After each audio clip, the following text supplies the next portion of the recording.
Hello, everybody. I am from Dallas-Fort Worth, and yes, I am a four-time gold medalist, so I'm glad to be here. This does actually come off the mic. This is now we're rolling. Now we're rolling. The title of my speech today is we're going to be talking about without a battle, there is no triumph. Without a battle, right, there is no triumph. And so for me, what I have had to overcome and bear in my life, it's something that I want you guys to also have to overcome or think about in your lives. What I've had to overcome vision issues and difficulties first with that. That's why I wear these glasses. They'll zero out the light, or what we call blue light.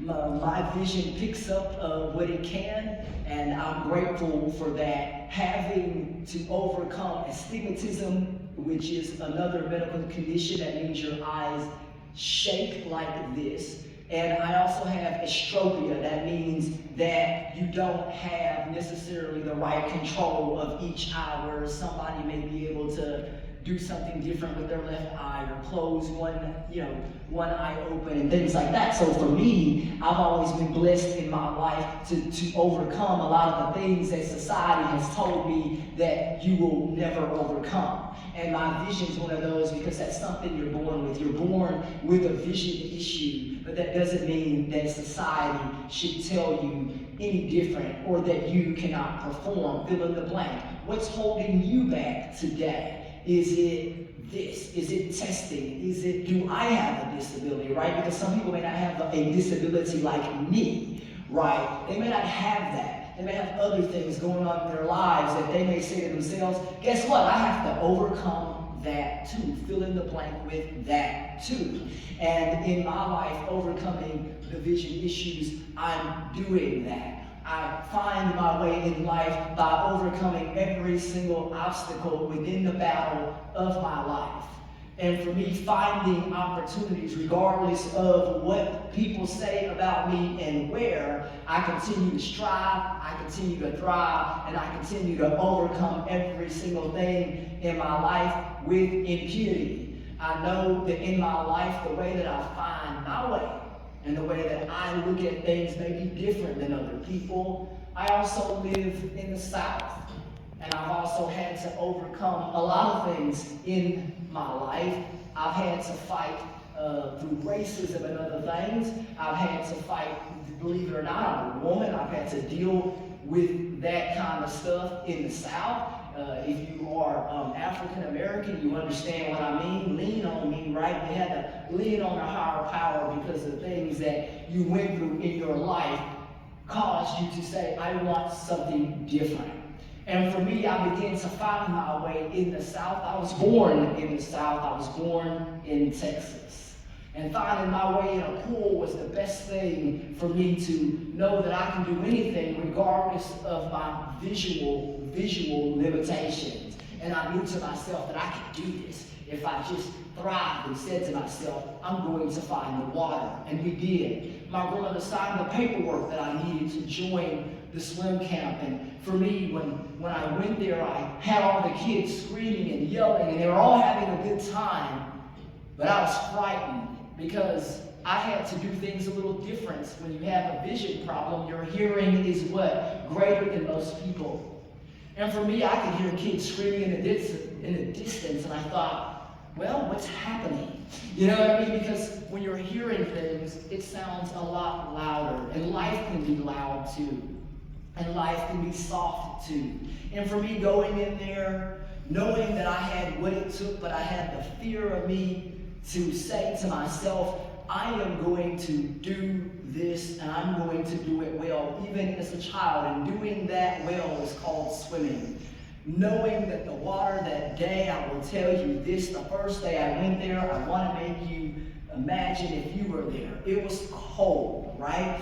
It was one day, it rained. We were in an outdoor pool, right? Because that's what it was at the Waxahachie YMCA. Waxahachie, W-A-X-A-H-A-C-H-I-E, the town that I live in, small town south of Dallas, 30 miles south of Dallas. And for me, The Waxahachie YMCA put into me a fire to say, we're going to help you find your way. We're going to help you find the water. And for me, I was just so glad to walk into that room and see all colors of people. When I walked into the large locker rooms with the large lockers for us to put our bags, and we all ran to put our bags down, except for I didn't run. I was the last one out because I said to myself, it's really cold. And I don't like the cold, and I keep it real. I don't like it. And I know for me, when I stood in the doorway, the lady said, are you coming? Are you coming? I'm thinking, man, not today. I don't know, man. So I saw everyone else jumping in that water, and I said to me, that water's heated. I can do this, right? Because I saw the heater cut on. I saw we were swimming outside still. And I said to myself, I see the bubbles coming up from the pool. Now I'm making it. And we all together held arms and jumped in the water, all of us, because we wanted that joy again. And I saw people there who had all kinds of different backgrounds. And my background was different because I knew that I had a disability that was different than other people's. And when you feel that and you understand the fervor that you have within your soul, you can make it. Feeling that water and those kids screaming and just knowing that this could be me. Imagining you guys there and you're jumping in the pool and finding your first race. How did I find my first race? Being able to find the first race of my life, the race of overcoming my disability, the race really in swimming to strive to win medals, to become what I want to be in my life. But it's one of those battles that you continue to say to yourself, I'm going to fight the battle in this cold water, in this dusty place, in this weight room. So it wasn't just in the water. We're lifting the heavy weights. We're doing all the things that we need to do in temperatures of 112 degrees. Imagine if you're there and you're having to run to get yourself in shape in 112 degree temperatures in the south. Kapow!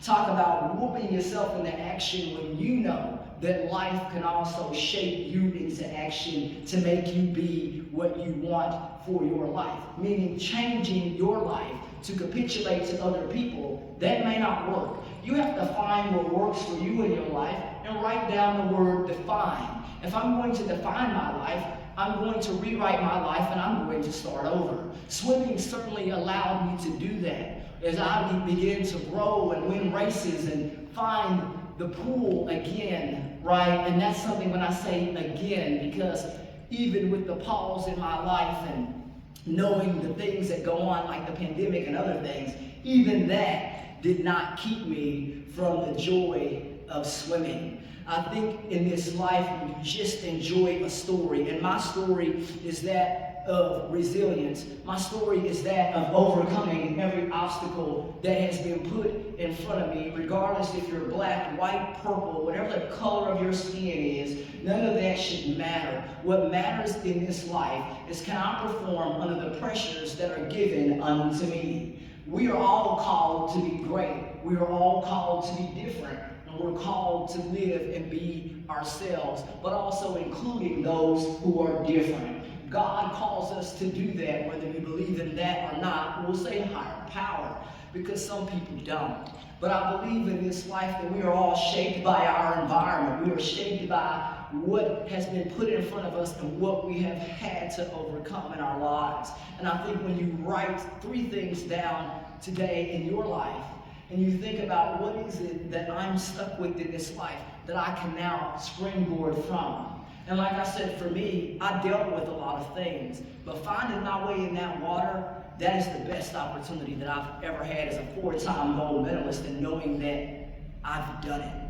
That I can no longer be nervous in life because the opportunities that are given to me by way of swimming, I'm thankful to the YMCA. I'm thankful to the Special Olympics for the opportunities that it has given me, right? And so, in this opportunity tonight, right, this is so find the opportunities in your life today and know that those opportunities can also be your way out. What else have I had to overcome? Poverty, right? And I said this too, because when you live in the South, you are put up against obstacles that honestly are not your fault. And fighting poverty for me was also a big deal because I dealt with that while being, an athlete in the Special Olympics, but I also overcame that by saying, I can, I shall, and I will do. And I overcame that by making sure I have an honorable job, making sure society knows that I am integral in all the parts that society calls me to do, finding the greatness within myself. I'm going to tell y'all, man, I found the greatness within the cold. I'm serious when I say this. It was so cold one day, we're outside running, and I said to somebody, you have to dig down deep when you're in the cold, and you're in the elements doing all of these things. Texas shaped me because that's where I was born, but other things shape our lives. I will overcome all obstacles in my life. And I tell this story that these are the things that you lean on. And for me, this issue with my vision, it's not something that in this life, for me, that I just say that I'm going to hamper on. I'm going to overcome these things, and it's going to be fun. And so now we're making it fun. And for me, now we get to the good stuff. You find the race of your life. I won the World Games, right, in Dubai. And I also went to national games in Seattle for the Special Olympics, and I did very, very well in that endeavor. And having the gold medals, having all of these things, and having this nice of a life, I also said in the back of my soul, I'm never better than someone else.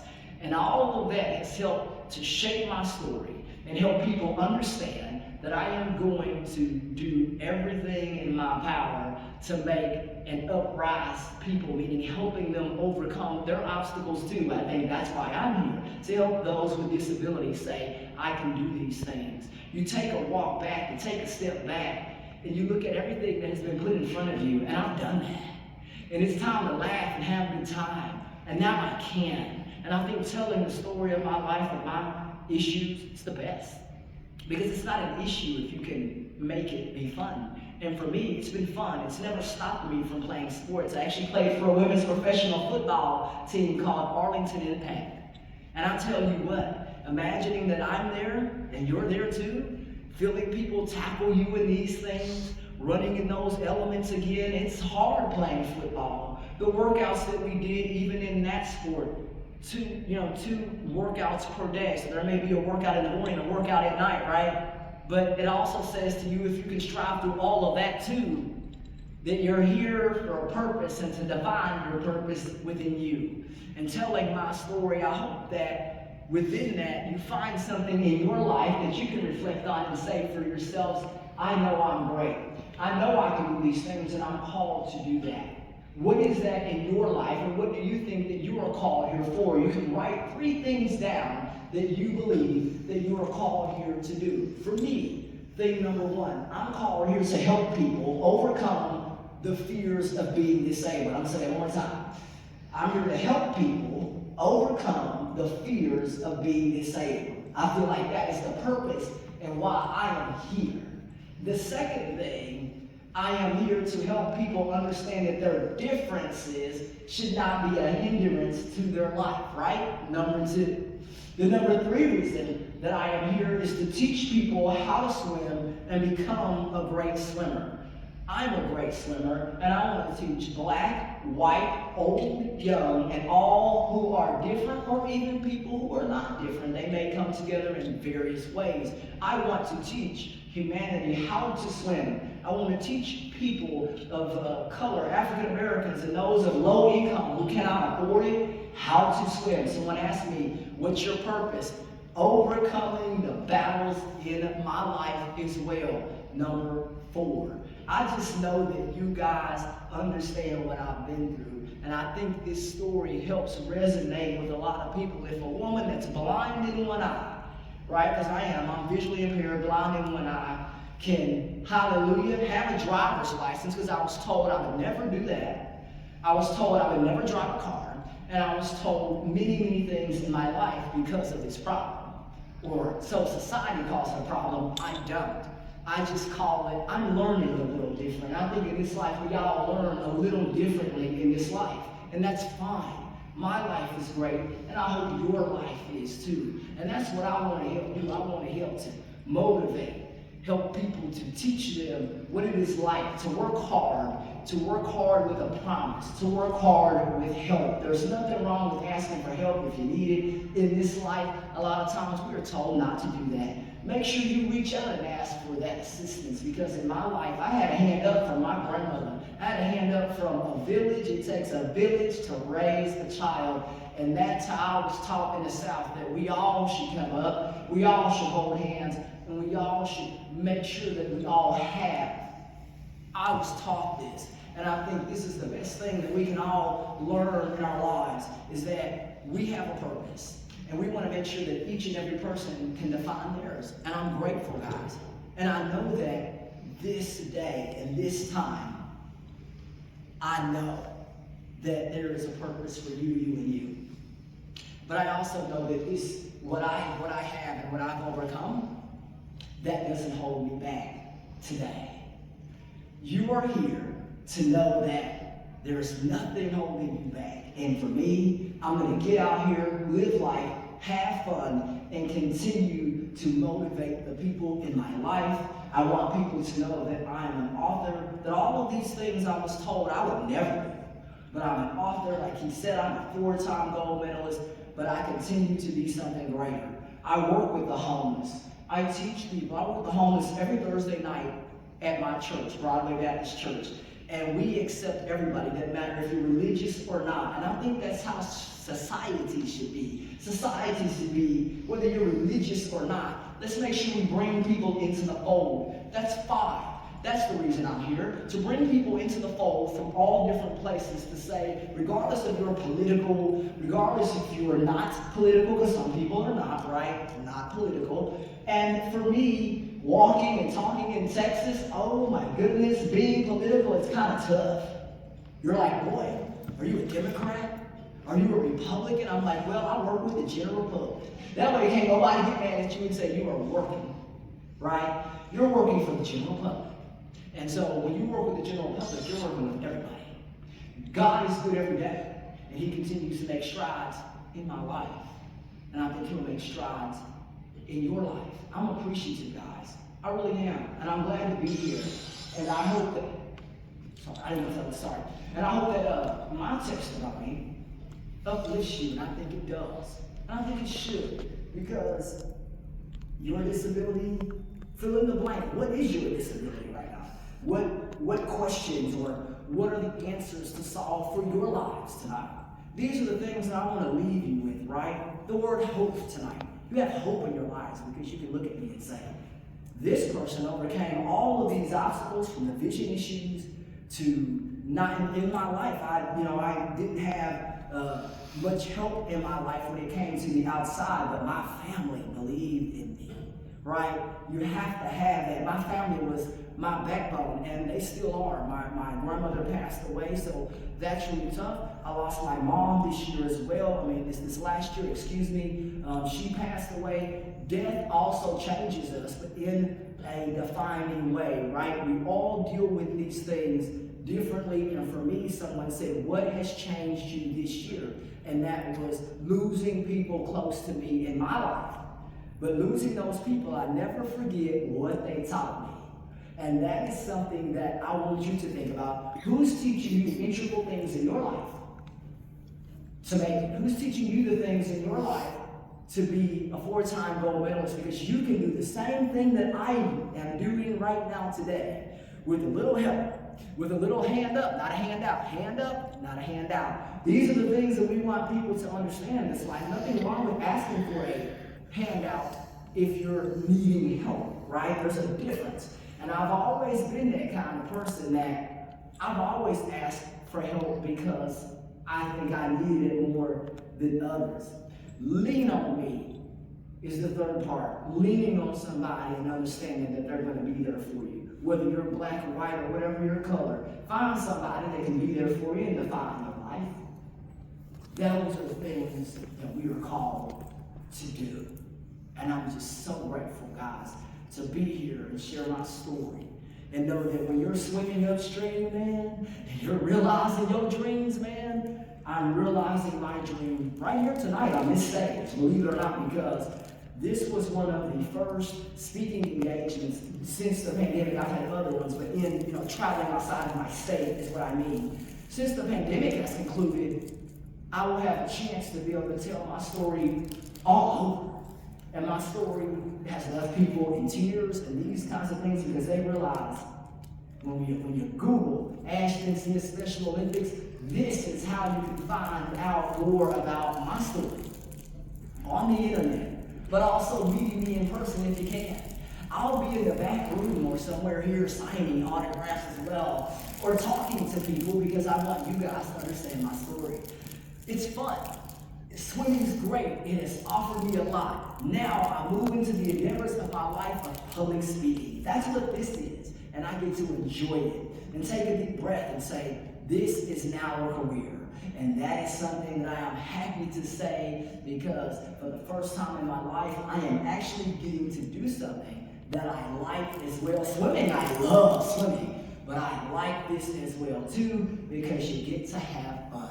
Let's have fun in this life. Let's clap our hands and know that we are here to enjoy our lives and have fun. You guys are great. I'm glad to be here, and I'm glad to know that life is going to shape out, hopefully for a lot of people. Let's get questions. If you guys have questions as well, I would like to answer some of those questions. If you guys have questions as well, I like questions and answers. Questions as well. Do you have a question? I was looking for questions and answers. I have questions and answers, but you can think about that, right? I like that pause because it helps me to think. Now people are thinking. Now we know where we need to be. We're on point now.